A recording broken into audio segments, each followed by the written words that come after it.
of industry, federal, state and territory governments, and the framework was a key recommendation of the 2007 Senate report.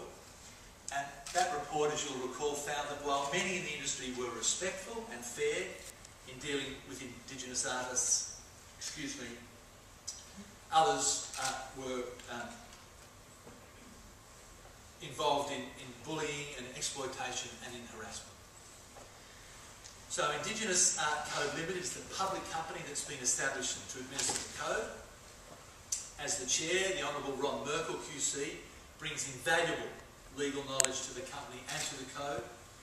The board of directors represents broad interests and expertise, artists, art dealers, representatives from arts organisations and peak bodies and independent experts.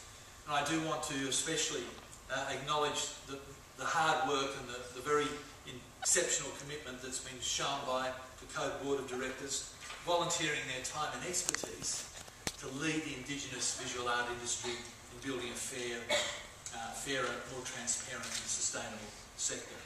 The Code represents a real opportunity for the industry to support ethical business practices, and I'm very pleased to announce that as of today, applications are open to become a member of the Code.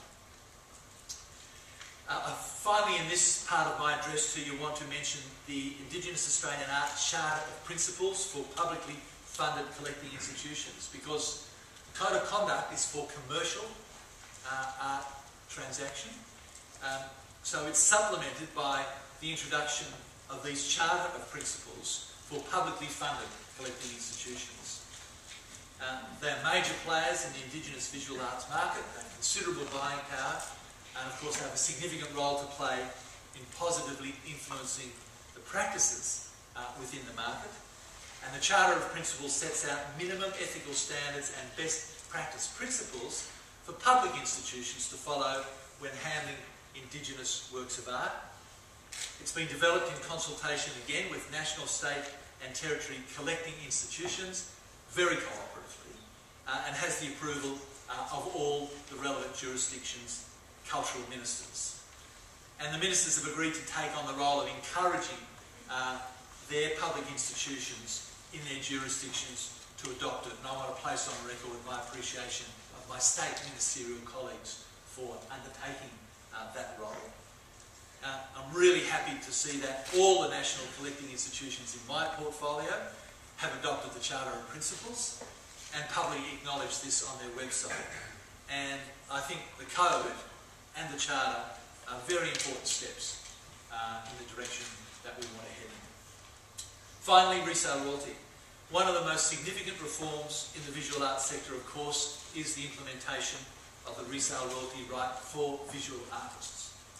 The commencement of the resale royalty scheme on 9th of June, a bellwether day for visual artists in Australia. A really important milestone in the Australian visual arts environment. This initiative delivers on an election commitment that we made to provide artists with what is rightfully theirs, the right to receive a portion of the sale proceeds when their artworks are resold on the commercial market. And it's designed to complement existing copyright and moral rights legislation, providing visual artists with similar financial opportunities to other creators, like authors and composers. The scheme will increase the transparency of the art market. That's a good thing, and it will safeguard the rights of visual artists. That's a very important thing. We announced in April 2010 that the Copyright Agency Limited, CAL, would act as the collecting society for the first 5 years of the scheme's operation. The government's committed funding of $1.5 million over 3 years for the establishment and administration of the scheme, to assist CAL to communicate an education campaign, to communicate with artists and art market professionals about their obligations under the scheme. CAL has launched, as you know, a dedicated website providing detailed information about how the scheme works, allowing rights holders and art market professionals to register online. And I'm very confident that CAL has established a strong model for the administration of the resale royalty scheme that's sustainable over the long term. And I'd encourage anyone who wants to know more about the Resale royalty scheme and how it will operate to contact Cal. There'll be people who'll be speaking to you today who, for example, are on the advisory panels. Jim will be here, I think. So please, I encourage you to raise any issues and queries that you have with them. One of the groups to benefit from the resale royalty right, of course, will be Indigenous visual artists and their heirs. And we've seen this market boom over the last decade. There's much, I think, even still underappreciated national and international interest in the distinctive work that Aboriginal and Torres Strait Islander artists are producing. It's something which I could talk about at great length, and many of you here know quite well. But I have absolutely no doubt that when we look back over this time, particularly from what we were hearing earlier from Beverly, she ran through some of the chronologies as I took it at the end of her address. One of the most powerful, productive, fertile and incredible profusions of creativity from a remarkably small number of people that we will witness anywhere, I think, in our lifetimes and subsequently. So I know that there will be significant structural change that attaches to a reform of this kind, and it will take some adjustment. But I'm very confident that along with the code, this resale royalty scheme will make the Indigenous visual arts sector more principled, more professional, more profitable and more sustainable.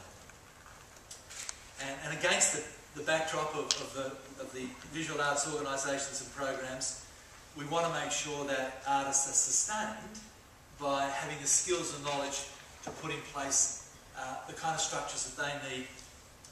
They need to be able to operate on what sometimes is described as the level playing field.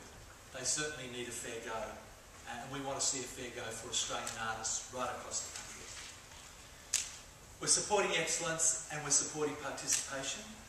We're making a substantial investment in Australia's visual artists for the benefit of all Australians, but because we continue to believe in the power of visual arts to help shape our national identity, to enrich our lives. And I'll conclude on those remarks by saying thank you for listening.